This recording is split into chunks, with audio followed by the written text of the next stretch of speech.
તો સંપૂર્ણ મૂલ્ય અનપેક્ષ માંગ કિંમતમાં વધઘટ થવા છતાં માંગમાં બિલકુલ પણ ફેરફાર થાય નહીં तो તેને संपूर्ण मूल्य अनपेक्ष मांग कहेगा। अगर कीमत में क्या हो रहा है, વધારા और घटाड़ा हो रहा है तो भी मांग में कोई भी फर्क पड़ रहा नहीं है तो उसे क्या कहते हैं, संपूर्ण मूल्य अनपेक्ष मांग। અહીં માંગ સ્થિર જ રહે, કિંમતમાં થતા ફેરફારની તેના પર कोई असर થતી નથી। यहाँ पे मांग कैसी रहेगी, स्थिर। कीमत में भले से ज़्यादा हो कम हो तो भी लोग खरीदेंगे। संपूर्ण मूल्य अनपेक्ष मांगनी रेखा ऊभी रेखा ने समांतर हो चाहिए। ऊभी रेखा है ना OY, इसको समांतर DD है। अलबत्त वास्तविक जीवन में આવી પરિસ્થિતિ ભાગ્યે જોવા મળે છે। वास्तविक जीवन में ऐसी परिस्थिति होती नहीं है। मान्य मूल्य मांगनी मूल्य सापेक्षताના ઉપરોક્ત પાંચે પ્રકાર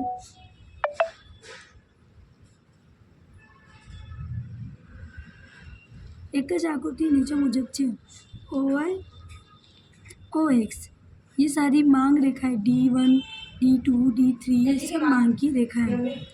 मांग मूल्य सापेक्षता आ प्रकार नीचे ना कोठा द्वारा समझी संपूर्ण मूल्य सापेक्ष मांग ये इन्फिनिटी ये अमापी, इसको माप नहीं कर सकते। सीधी रेखा ने समांतर सापेक्ष मूल्य सापेक्ष मांग एक से ज़्यादा एकम करतो વધારે एकम વધારા सापेक्ष રીતે ઓછો मांग। ओके, एकम मूल्य सापेक्ष मांग वो क्या रहेगी, एक ही रहेगी। मतलब जितना વધાरा होगा कीमत में उतना ही प्रोडक्ट के अंदर की मांग में વધાरा होगा। एकम नहीं बराबर।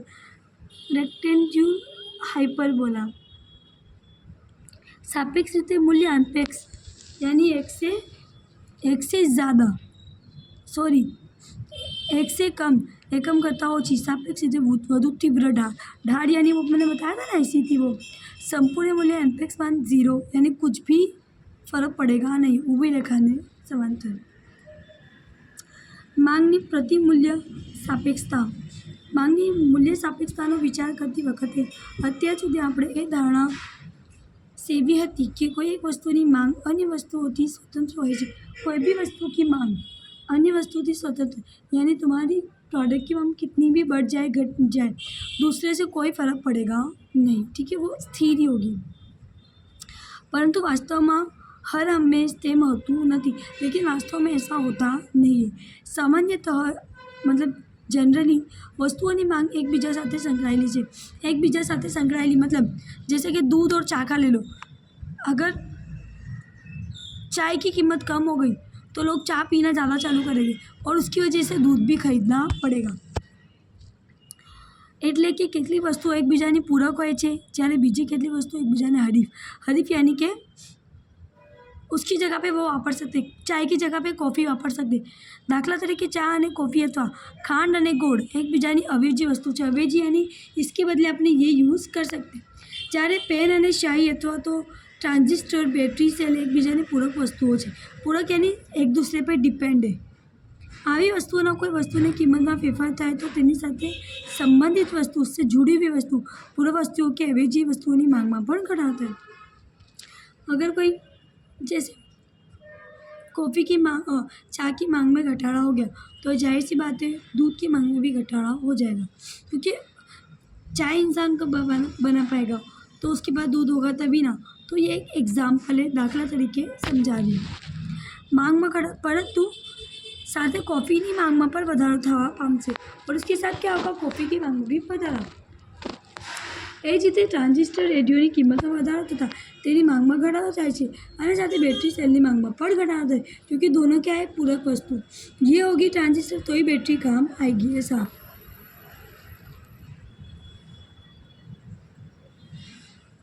આમ માંગની પ્રતિમૂલ્ય સાપેક્ષતા એટલે કોઈ એક વસ્તુની કિંમતની ટકાવારી, કોઈ એક વસ્તુની કિંમતની ટકાવારી यानी कि कोई वस्तु की कीमत सॉरी उसकी मांग 100% है, 50% है, वो टकावारी। अंतर ये परिणाम है तेनी अवेजी अथवा पूरक वस्तुनी तथा मांग में टकावारी। इसकी कोई एक वस्तु की 10% વધારા हुआ तो उसकी अवेजी वस्तु या पूरक वस्तु में भी 10% વધારા या घटाड़ा हुआ। फेरफार वच्चेનું गुणोत्तर उसका गुणोत्तर लिया जाता है। बीजा शब्दों में कहिए तो मांगनी परस्पर मूल्य सापेक्षता वाय वस्तुनी किंमत तथा चल परिमाण, चल यानी कि थोड़ा, परिमाण यानी कद, एक वस्तुने मांगનું પરિણામ आधारित चल परिणाम है। चल यानी कि उस पर स्वतंत्र नहीं, उस पर डिपेंड कर रहा है। सूत्रનો રૂપિયા કહીએ एक्स सूत्र मांगना परिमाण में टकावारी फेरफार और वाय वस्तु की मांग में एक्स और वाय दोनों संबंधित जुड़ी हुई वस्तु, इसको गुणोत्तर कहते हैं ऊपर नीचे को। संज्ञा रूप में delta Q X P Y Q X P Y, ये सब तो इजी है क्योंकि ये सब प्रोडक्ट का नाम है। Product X product Y, quantity और ये प्राइस। क्यू मतलब क्वांटिटी, पी मतलब प्राइस।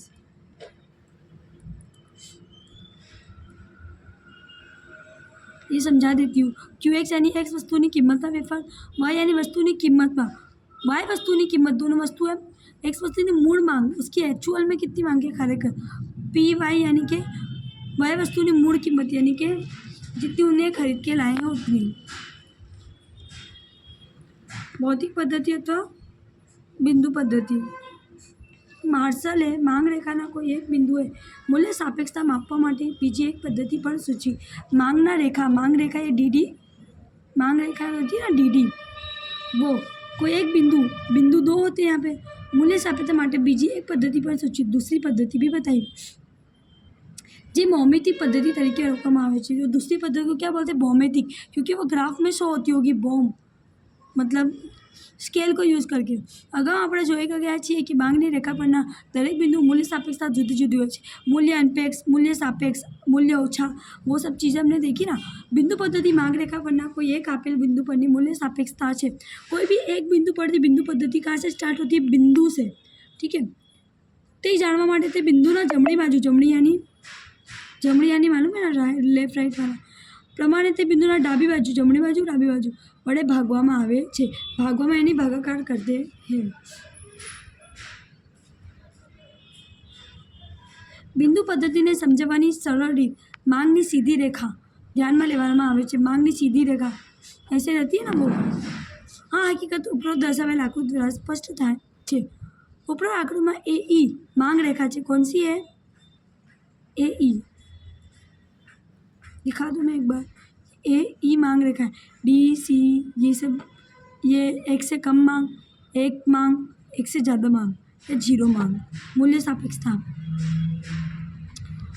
हवे आ रेखानी बराबर मध्यમાં बीच में क्या है, सी बिंदु लेवामां आवे त्यारे मध्य मांग रेखा बे भागों में वेचाई है। देखो बीच में सी बिंदु लिया तो दो आधी आधा टुकड़ा हो गया मांग रेखा की।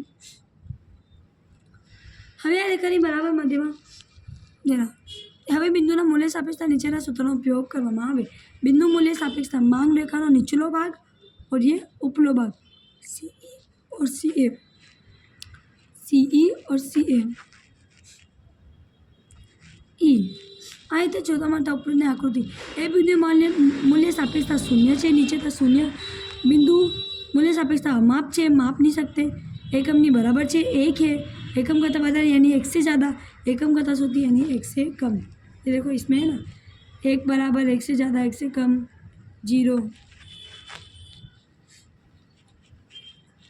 जो मांग रेखा सीधी रेखा ने बदले वळांकवाળી, वळांक यानी गोल, जे बिंदु पરની मूल्य सापेक्षता शोधवानी होय ते बिंदु एक स्पर्श रेखा दौड़ीने, स्पर्श यानी सीधी रीते ऊपर मुजब मूल्य सापेक्षता शोधी शकाय। आ माटेनुं सूत्र नीचे मुजब छे। मांगનું मूल्य सापेक्षता स्पर्श रेखाનો નીચલો ભાગ, ये નીચલો भाग और ये उपलो भाग।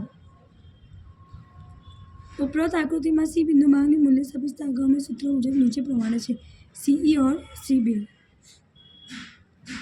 जो बे पदार्थों, दो पदार्थ वच्चेनी मांगनी मूल्य सापेक्षता उसकी बीच की प्रति मूल्य सापेक्षता ऋण यानी कि माइनस में हुई तो बे पदार्थों, तो बे तो पदार्थ के बीच में एक बीजानी पूरक कहवाशे। पूरक यानी क्या, ये यूज़ होगा तो ही वो काम में लगेगा। बैटरी वाली गाड़ी के लिए क्या ज़रूरी है, बैटरी। ठीक है, वो जो बे पदार्थ से वच्चेनी मांगनी प्रति मूल्य सापेक्षता शून्य हो, क्या होगी, जीरो। तो आ बे पदार्थ न तो एक बीजानी अवेजी में है, कोई भी अवेज में भी नहीं है, ना तो एक बीजानी पूरक, कुछ भी नहीं। उनका एक दूसरे के साथ कोई संबंध ही नहीं है, न ही अवेज का न ही पूरक का। मांगनी विज्ञापन सापेक्षता આપણે જાણીએ છીએ કે આધુનિક સમયમાં પેઢીની વસ્તુની વેચાણ વધારવામાં વિજ્ઞાપન કે જાહેર ખબરો ખૂબ જ મહત્ત્વનો છે। विज्ञापन यानी कि जाहिर खबर, एडवर्टाइज होता है ना। कोई भी चीज़ का हमें मांग बढ़ाना रहता है तो हम क्या करते हैं, गली गली में उसके पोस्टर छापते हैं, एडवर्टाइज बढ़ाते हैं। वो विज्ञापन એ માંગ પર અસર કરતું એક મહત્ત્વનું પડે છે. विज्ञापन क्या है, मांग पे असर करता है. अगर तुमने ज़्यादा अच्छा विज्ञापन किया, एडवर्टाइज़ किया, तो तुम्हारी वस्तु की मांग बढ़ेगी क्योंकि लोगों को वो पहचान में आएगी. વેચાણ વધારવા માટે વિજ્ઞાપન અને પ્રચારકો માધ્યમો દ્વારા માંગમાં જે વધારો થાય છે તે માંગની विज्ञापन सापेक्षता કહેવામાં આવે. अगर तुमने एडवर्टाइज़ किया, विज्ञापन किया, प्रचार यानी कि एडवर्टाइज डाली, पोस्टर लगाए, सब जगह पोस्टर लगाए और उससे तुम्हारी मांग बढ़ी तो उसको क्या कहते हैं, मांगनी विज्ञान सापेक्षता કહેવામાં આવે. બીજા શબ્દોમાં કહીએ તો मांगनी विज्ञान सापेक्षता એટલે विज्ञापन खर्चना सापेक्ष फेरफार. विज्ञापन करेंगे तो हम प्रचार करेंगे, एडवर्टाइज करेंगे तो खर्चा लगेगा. वो खर्च के अकॉर्डिंग हमारी माल भी बढ़ना चाहिए. अगर हमारी मांग नहीं बढ़ी और खर्च लग रहा है तो हमारा नुकसान हो जाएगा ना. વેપાર વચ્ચે પરનું પ્રમાણ. विज्ञापन खर्च અને વેચાણ વચ્ચેનો સંબંધ. एडवर्टाइजमेंट खर्च और वेचाण का संबंध. ठीक है. विज्ञापन खर्च વચ્ચેનો નીચે પ્રમાણે. કિંમત, ગુણવત્તા, વિતરણ પદ્ધતિ જેવા પરિબળો સ્થિર રાખવામાં આવે તો વિજ્ઞાપન ખર્ચ અને માંગ વચ્ચે પ્રત્યેક સંબંધ રહેલો છે. विज्ञापन खर्च અને માંગ વચ્ચે प्रत्येक संबंध यानी कि जितनी अच्छी तुम एडवर्टाइज करोगे उतना ज़्यादा तुम्हारा प्रोडक्ट बिकेगा. ओके. विज्ञापन खर्चમાં વધારો એ વસ્તુની માંગમાં વધારો લાવે. विज्ञापन करने अगर વધારા किया तुमने, ज़्यादा एडवर्टाइज की तो वस्तु की मांग भी बढ़ेगी, ऐसा सोचने में आता है, ऐसा लोग मानते हैं. कोई भी प्रकार विज्ञापन खर्च કર્યા बिना પણ અમુક પ્રમાણમાં પ્રચાર થઈ શકે. अगर हम लोग एडवर्टाइज नहीं कर रहे तो ऐसा नहीं कह सकते कि हमारी चीज़ें बिकेगी नहीं. वो तो बिकेगी बिना एडवर्टाइज की भी. અમુક બિંદુ સુધી વિજ્ઞાપન ખર્ચમાં કરવામાં આવતા વધારા કરતાં વેચાણમાં થતો વધારો સવિશેષ છે. अगर तुमने थोड़ा एडवर्टाइज का खर्चा किया 1 लाख और तुम्हारी वेचाण बढ़ गई 2 लाख तो तुम्हारा फ़ायदा हुआ ना 1 लाख का. परंतु ત્યાર પછી તેમાં ઘટાડો પામતો હોય છે. अगर तुमने एडवर्टाइज़ करना बंद कर दिया तो लोगों की नज़र में प्रोडक्ट आना बंद हो गया. ठीक है. तो तुम्हारी मांग में घटाड़ा होगा. अब देखो कोलगेट की एडवर्टाइज़ कितनी हो रही है, लेकिन अचानक से उसकी एडवर्टाइज़ बंद हो जाएगी तो लोग उसको खरीदना बंद कर देंगे. आकृति. विज्ञापन सापेक्ष दर्शावती. ये देखो विज्ञापन કે માંગ રેખા દ્વારા એ હકીકત સ્પષ્ટ થાય છે કે અમુક વેચાણ કે માંગ વિભાવમાં કર્યા વગર પણ થઈ શકે છે. વિજ્ઞાપન કર્યા यानी જાહેરાત, એડવર્ટાઇઝ. વળી શરૂઆતમાં વિજ્ઞાપન ખર્ચમાં વધારાના दर કરતાં વેચાણનો વધારાનો दर છે. क्योंकि उससे वेचाण क्या होगा, अगर तुमने करा विज्ञापन, जाहिरात तो तुम्हारी वेचाण बढ़ेगी. તે दर घटतो જાય છે અને फिर नहीं करते तो धीरे धीरे घटता जाता है. છેવટે વેચાણ के मांगना વધારાનો दर शून्य થઈ જાય और फिर धीरे धीरे तुम्हारा प्रोडक्ट ही खत्म हो जाएगा. માંગની મૂલ્ય સાપેક્ષતા માપ. માંગની વિજ્ઞાપન સાપેક્ષતા માપવા માટે નીચેના સૂત્રોનો ઉપયોગ કરવામાં આવે. માંગની વિજ્ઞાપન સાપેક્ષતા. માંગમાં ટકાવારી ફેરફાર, विज्ञापन खर्चમાં टकावारी फेरफार. ठीक है. उस दोनों में क्या टकावारी फेरफार हो रहा है वो देखेंगे हम.